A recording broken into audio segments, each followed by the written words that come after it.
All right, today we are going to start your ballpoint pen ink drawings with a blue ballpoint pen. With this pen, it is the only material we are going to use for the entire drawing, aside from our pencil and possibly eraser to sketch out our drawing, as the ink cannot be erased. So we'll start with pencil first to make sure our drawing is accurate, correct location, correct size. We'll do all that with gesture drawings and breaking things down into basic shapes. And then once you have that lightly drawn, because all said and done, we don't want to see any pencil lines on our drawing. We only want to see ink. We will have that in place to then start inking and understand once again that you need to be very careful and specific with your marks, as there is no erasing with the ballpoint pen. So I've come in with my pencil. This is my image. I selected a macaw. It's a bird. It has a lot of texture. And with our ballpoint pens, we want to kind of gravitate towards something that has texture on it so we can see all the directional marks. All the feathers have nice textures and details within. There's some darker areas, lighter areas. And in order to better understand that, since this is a monochromatic drawing, mono meaning one, chromatic meaning color, this drawing is only going to be a one color drawing with our blue ballpoint pen. I went into photop.com, which is very similar to Photoshop, and I took my image, I transitioned it into black and white, so then I can see where my darkest values are, my lightest values, and all the grays in between. Now we aren't necessarily doing black, white, and gray, we're doing blue. So after that, I transitioned the picture to be blue, and I think all this background space is just a lot going on, especially for what we're trying to achieve with this drawing, and it's more about the bird, the macaw, whatever your subject matter is. So then I went in and edited out the background, so now I'm only going to focus on the macaw, and this is what is going to translate and make it look like with my drawing. Okay, so once again, we can see a full range of blues. We see white, we see a dark, dark, dark blue, which is almost like black, but you notice that you could achieve that through your value scale. And then not only the values that we also see the directional marks of the feathers going this way, going that way, these ones coming downward, but these ones shooting out a little bit. The direction of the fur, or the hair, the feathers, going out up this way. You have the details within the face, you have the eyeball.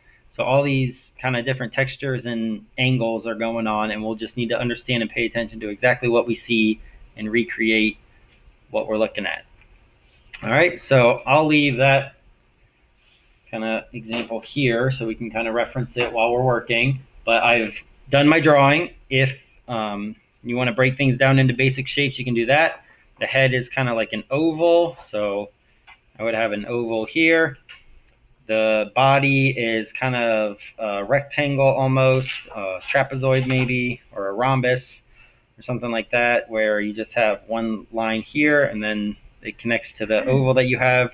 The beak is almost just like a curved triangle, so I've got that there. The eyeball is a circle, and then after you have all those basic shapes down, then you can start to come in and add all your little details. You don't want to add too much detail with the pencil, just kind of a basic understanding of the detail, because you're just going to create those details with your ink. Okay, also on that topic, we're pressing lightly so we can erase all of our mistakes and or extra lines, gestural lines that we don't need anymore. So we'll get rid of those. And I should be ready to start inking. Okay, so think about a gesture drawing, quick, light study, understanding things aren't too big, too small. Break it down into basic shapes. Do whatever you need to do in order to sufficiently have a drawing ready to go for your ink. Absolutely no shading should be done with your pencil. Sometimes we get carried away and start shading. We're like, oh, it's going to be darker there, but that defeats the purpose of what we're trying to achieve. So the only thing you're doing with pencil is the basic outline, basically, of the object, but it's not going to be an outline anymore. Once we add our value with our ink, it'll turn into an edge. Okay, edge versus outline. Outline is like a hard edged outline that flattens images, and we want to make these as realistic as possible with only blue. So we create edge, and the way we create edge is going up against an outline if we have that. Okay, outlines are like cartoony and flatten your image. We want these as realistic as possible with what we're working with, and that develops form. Okay, so once again, with my ballpoint pen, we've already done the value scale. We understand your lights, your darks. Okay, so that was our value scale. We see the darkest darks we've created here with hatching, cross-hatching, and scribbling, all the way up to our lighter values. Now it's up to you to understand the direction of the mark, what type of mark you need to make, and how dark you need to make it. And you make it darker by adding more in one specific area, or by pressing a little bit harder. So I'm just going to start up here. I see the direction of these kind of feathers curling. Okay, I'm going to do hatching, but like in a curved manner. Okay, before with our hatching, we only did straight lines. Cross hatching, we did straight lines. We talked about the contour of an object. Okay, so if I have my cylinder, I wouldn't do straight lines because that would flatten it. I'd want to do more curved lines because that would then imply the curvature of the object or the roundness. So I'm going to just make sure I'm paying attention to exactly the direction of the mark that I need to make with the texture of the animal or whatever subject matter you selected, and go from there. Okay, so I'm just going to come in and I'm hatching, scribbling, whatever you need to do that you see within your object. Now I'm building up a lot of lines here because it's darker right along the base where that white meets the color, which in the original picture is a green, but obviously we're not working with green, we're not working with yellow, we're not working with skin color, we're not working with anything but blue right now. So that's why I transitioned my picture into all blue, because other colors might stump us. We're really just worrying about value. Value is lights and darks, but it just happens to be this time with blue. And if we're doing blue as other colors, then it could kind of confuse us a little bit.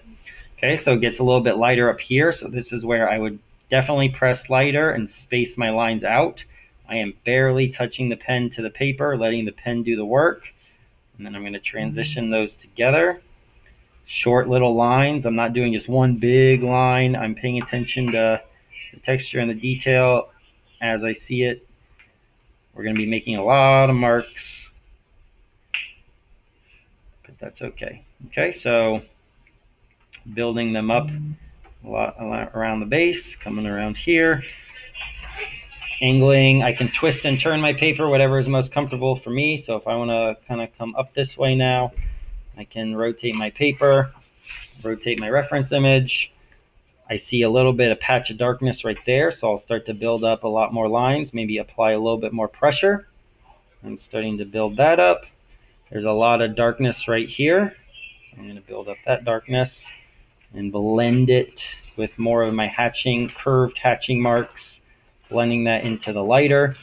I'm going to leave this area completely white. The white is my paper, so I'm just going to completely avoid that area for my highlight. Okay, I've got a little bit of hairs frilling off the edge. I'm covering up my pencil lines and just continuing along with exactly what I see and how I see it, with once again the development of value, lights and darks, and also the direction of my marks to really develop that realism. Now it gets a lot darker in this back side here, so this is where I'm going to really start to press a little bit harder. My marks are closer together. I'm still paying attention to the direction of the mark and really building it up. So we really have the capabilities of developing the darkest darks and the lightest lights and everything in between just with our one material, which is the ballpoint pen. Got some darks here. Build some darks up along the edge. I need to worry about craftsmanship. I don't want to make any marks in white spots where they don't belong, so we really need to pay attention to that. Don't want to ruin our clean white paper. Okay, so maybe I can I would continue. I'm just going to kind of jump around just for demonstration purposes, but I would probably finish that first.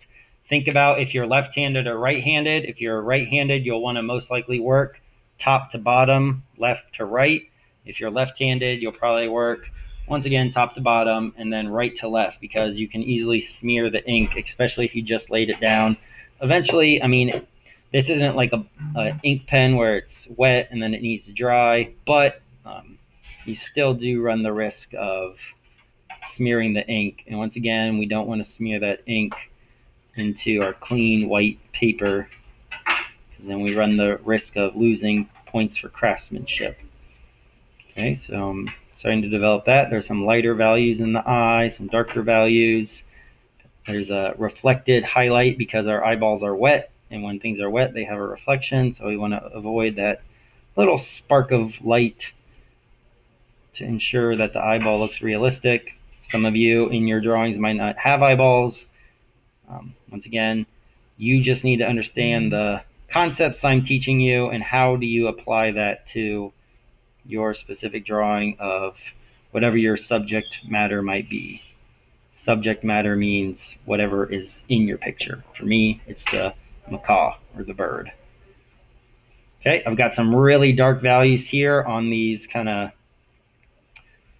black marks on my macaw. Once again, original image, these are black, so I'm going to try and get this mark with my blue ballpoint pen as dark as I possibly can, and then that will recreate the idea of the dark value of the black, avoiding the areas where I have my highlights or my white, but there are still some detailed textures going on in there where I will add a little bit of texture and value, because once again, we want these to be as realistic as we can possibly get them with one color.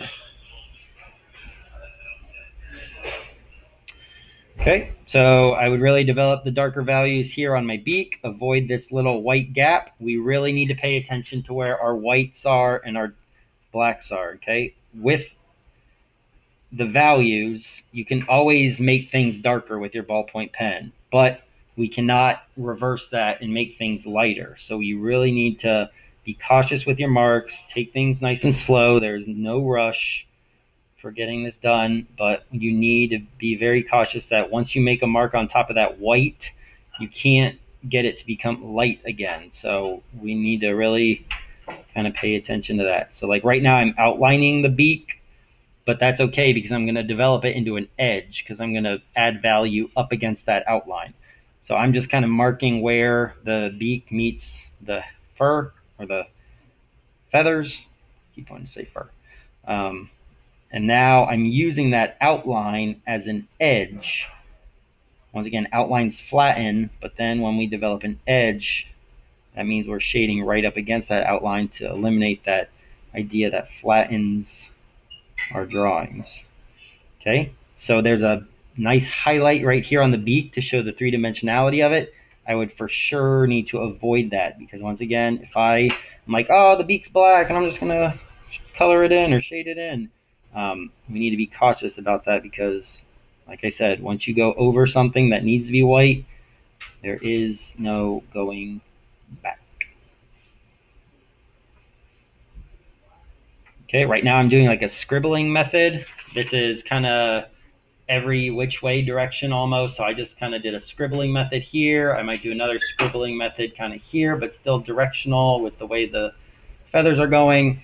You need to just kind of pay attention to exactly what you see on your own image and recreate that based on the mark making techniques we've learned from our value scale, hatching, cross hatching, and scribbling, as well as stippling. Stippling is the idea of making a bunch of dots. Okay, I don't really have that too much in mind. I might make some dots in this general region and maybe around the eye, but I don't have too much stippling, which once again, just making a bunch of dots, and then the darker the value gets is the more dots you put around it versus spacing them out for a lighter value. Same thing with your hatching marks. The closer you hatch together, the darker it becomes versus lighter. All right, so I will continue to work on this and maybe record another video of me just working. I feel like I've explained the process quite thoroughly for you to understand. Once again, everybody's doing something different, so you just need to take all the context clues of what I've informed you about and how can you apply that into your own drawing.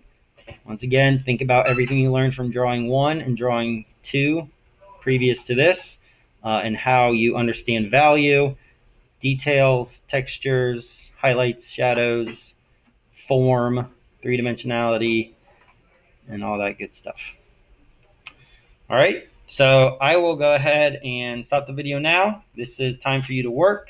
I can also record another video once again about how I took my full color image, turned it into a black and white image, then turned it into a blue image with your values, highlights, shadows, dark lights, and then you can use this as reference because this correlates directly with what you're doing on your drawing with the blue ballpoint pen.